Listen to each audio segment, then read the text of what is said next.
प्यारे साथियों, आप सभी का स्वागत है आज की मोटिवेशनल कहानी में। आइए सुनते हैं आज की ये कहानी।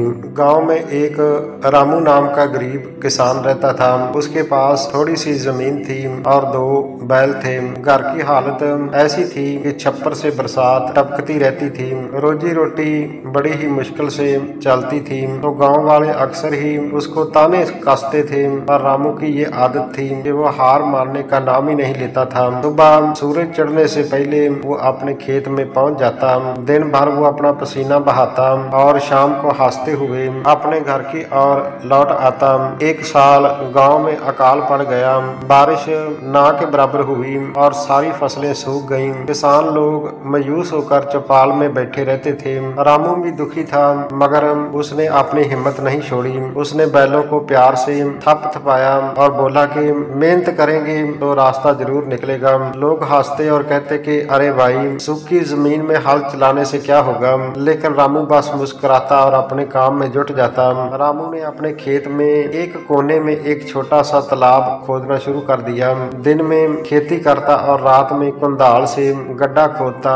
गांव वाले कहते कि ये पागल हो गया है। कोई कहता कि बिना पानी की खेती कैसी। तो रामू चुपचाप सब कुछ सुनता और मिट्टी को खोदता रहता। उसकी बीवी बोली कि इतनी मेहनत मत करो, लोग हंसते हैं। रामू बोला कि आज जो हंस रहे हैं कल तालाब को देखेंगे। कुछ महीने बीते और बरसात होनी शुरू हो गई। रामू का तालाब पानी से लबालब भर गया।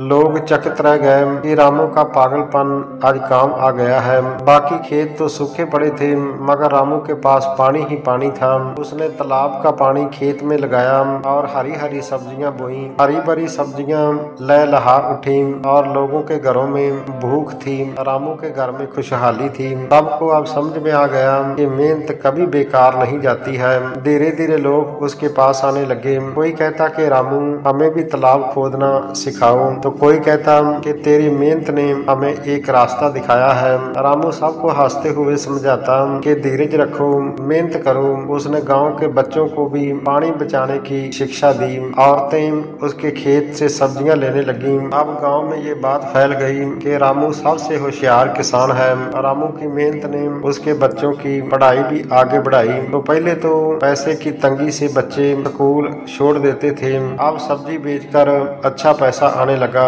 रामू ने घर में एक नई छत डलवाई, तो बैलों को नया जुआ और बढ़िया चारा दिया। उसकी बीवी भी अब खुश रहने लगी। तो गांव वाले कहते हैं कि मेहनती आदमी की किस्मत भी चमकती है। रामू हंसते हुए बोलता कि किस्मत नहीं भाई, ये पसीना चमकता है।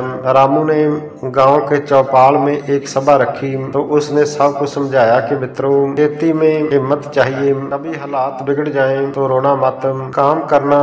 हम किसान हैं, धरती हमारी माँ है। अगर हम माँ से प्यार करेंगे तो वो हमें भूखे पेट नहीं रखेगी। गांव वालों की आंखें भर आईं और सब ने ठान लिया कि अब मेहनत से वो कभी पीछे नहीं हटेंगे। आज रामू उस गाँव का एक आदर्श किसान कहलाता है। गाँव के बच्चे उसे देखकर मेहनत सीखते हैं, बुजुर्ग उसे आशीर्वाद देते हैं। रामू का तालाब अब गांव का सहारा बन गया है। लोग कहते हैं कि रामू की हिम्मत ने हमें जीना सिखाया है। तो रामू हमेशा ही कहता कि सपना छोटा बड़ा कुछ नहीं होता, बस मेहनत से हर सपना पूरा हो जाता है। तो उसकी कहानी सुनकर हर कोई हिम्मत पकड़ लेता है। इस कहानी से हमें ये शिक्षा मिलती है कि कठिनाइयाँ कितनी भी बड़ी क्यों न हो, और मेहनत और धैर्य से हर समस्या का हल निकल सकता है। हालात पर रोने से कुछ नहीं होता, पर हिम्मत और पसीना जिंदगी बदल देते हैं। जैसे रामू ने दिखाया है, मेहनत कभी बेकार नहीं जाती और वही इंसान की असली हिम्मत चमकाती है। तो प्यारे दोस्तों, अगर आपको ये कहानी पसंद आई हो और अगर आपको इससे कोई सीख मिली हो, तो कृपया इस चैनल को सब्सक्राइब जरूर कर देना और बेल आइकॉन को भी प्रेस कर देना, ताकि आने वाली नई कहानी का नोटिफिकेशन सबसे पहले आप तक पहुंच सके। आप सभी का बहुत बहुत धन्यवाद।